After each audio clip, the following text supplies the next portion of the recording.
Hey everybody, hello again. It's Kirstin Nussgruber here from Kirstin'sCancerCare.com.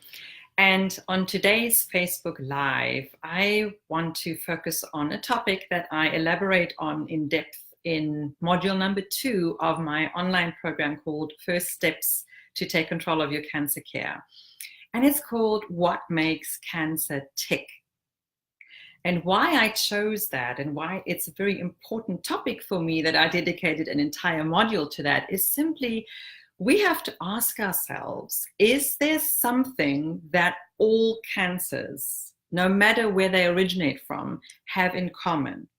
And if yes, is that maybe not an opportunity for us where we can support our body, where we can intervene, where we can be proactive, rather than subject ourselves and become victims of a process where when we are diagnosed with cancer, we feel completely uprooted, right? We feel we're kind of handing everything over, our body, our soul, everything, to a system where we feel we can't really make a difference. Now, going back to my own cancer diagnosis, and what struck me at the time when I was diagnosed with my breast cancer was that we had family, friends, or even friends that said to me at the time, well, maybe it's your turn now.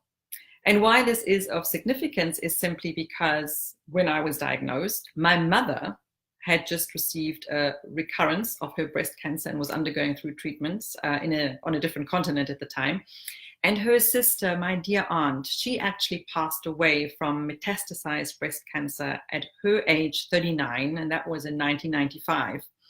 So when I was diagnosed at age 39, the obvious conclusion was, well, it's your turn now. It runs in the family. And I'm a very inquisitive person, and I'm also not one to easily accept any kind of given scenario. So for me, that just wasn't enough. And I just didn't want to succumb to that, right? It wasn't going to be, that's going to be it for me. And I just have to kind of accept to that. It's my turn now. No, there was going to be more to that. And that really was what drove me to try and figure out, can I play a more active role than both my aunt did, bless her, and that my mother was doing at the time that I was being diagnosed. And again, bless her as well. And that's where the question comes up, well, what makes cancer tick, right? What fuels cancer, and can I influence that to any degree, right? That's what we want to know. Can we actually, or is it futile? Well, let's go back a little bit to an area that I delve into in Module 2. I want to read a couple of statistics from Module 2, just to put things in a bit of perspective here, right? So way back in 1971, I was 1 year old at the time. That's when President Nixon declared war on cancer. It was a very infamous period in the cancer history. And what that really sparked was a lot of investment at the time a lot of money was thrown at cancer research, right? Let's try and eradicate this. Let's try and find a cure. Let's try and stop this. Well, let's go fast forward to our current modern day life. And I'm almost 50, so this is almost 50 years ago. And where are we today with the cancer industry, right? Now, the national expenditure for cancer in the United States alone totaled nearly, listen to this, 125 billion in 2010, and they estimate that another $30 billion is going to be added to that by the year 2020. That's the money that's being spent on cancer care, taking care of people with cancer in the United States, right? In the US in 2018, this comes from the National Cancer Institute, that the estimated new cases of cancer totaled almost 1.8 million new cases this year alone. And what's more staggering is that of that, about a third will actually pass away from cancer. Now, we have to ask ourselves, over the last 50 years, what has been achieved in trying to find out what makes cancer tick? Right? It's been so long, it's been half a century, right? And we still are dealing with staggering cancer cases. In fact, they say, again, the National Cancer Institute says that almost It's up to almost 40% now of men and women combined will be diagnosed with any form of cancer in their lifetime. So that's over every third person of you. So if you're in a crowd and you look around, every third person will be affected by cancer personally, right? That doesn't include someone in your family or someone close to you. So what fuels cancer? What makes cancer tick? And the question that I ask myself and that I kind of explore a little bit is, what evidence is out there, what research is out there that already exists, okay, and that indicates that cancer kind of develops because of an environment that allows it to happen, okay? And cancer itself, now it doesn't matter where it originates, but a cancer cell was a normal cell, right? In very rare cases, we get viral infections that turn cancerous, but in most cancerous cases, it's our own body that kind of turns, right? Where a mechanism fails, a system fails. And if you think about our own body and our own cells, it's a very intricate system of cells and modules and molecules and enzymes and connections, and they all communicate with each other. It's a very intricate system that failed in certain areas of it, which allowed cancer to grow. And what most cancers really do have in common is a cancer cell can turn against the accepted modus of operandi, right? It can turn around, it can influence its environment in such a way that, first of all, that can allow it to spread. It can also attract its own blood supply, its own nutrition. It can send out certain signaling molecules that allows that to happen. So that is what fuels cancer growth, right? Is when it can achieve that. It's a process called angiogenesis, is when blood vessels are attracted to a cancerous cell, and that will allow it to grow. It can manipulate the immune system, hide from it, right? And it can basically charge up the immune system to such a degree that the immune system runs ragged and just can't deal with the cancer cells anymore, allowing it to be able to spread and invade its environment. So a cancer cell can influence its environment by its very nature. And the process in which this happens, again, is usually happens over a longer period of time. All right, so we have the time factor, we have the environment factor. We, of course, are exposed to certain environmental influences. And why then do not all of us that are exposed to the same environmental circumstances, why don't all of us get cancer at the same time? And that's really also where the gene expression theory comes in a little bit. We have inherited genes and we have inherited genetic mutations that can increase our risks for certain diseases, right? Certain chronic diseases, cancers included. But those mutations don't automatically lead to cancer. So certain things can be a trigger or can turn them on, such as maybe a certain environmental exposure, but also that's really where lifestyle, nutrition comes into play that can influence whether certain genetic mutations are triggered. And we have in our genes, we have genes that can be switched on or off. We have genes that can fuel cancer growth, and we have genes that can suppress cancer growth at the same time. And the environment can influence that.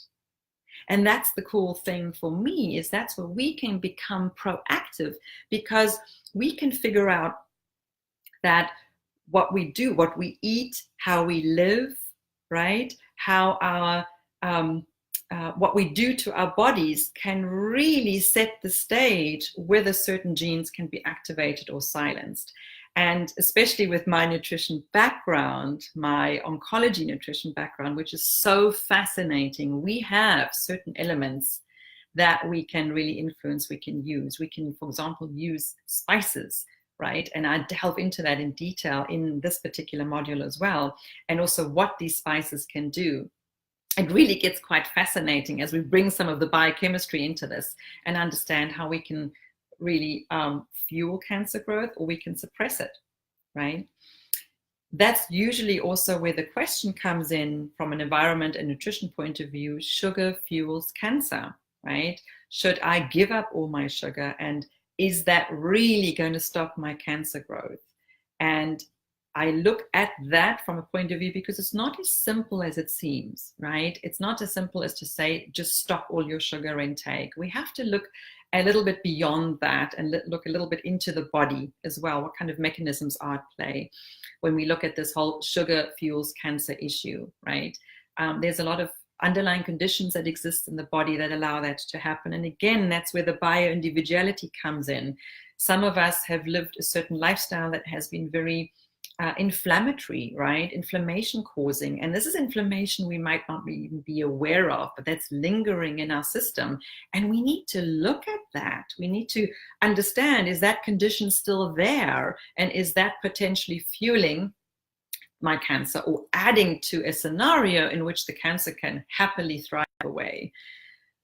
My aunt, I mentioned that at the beginning, she passed away at 39, and my cousin at the time, she had one son. He was 6 years old, so he was very, very little.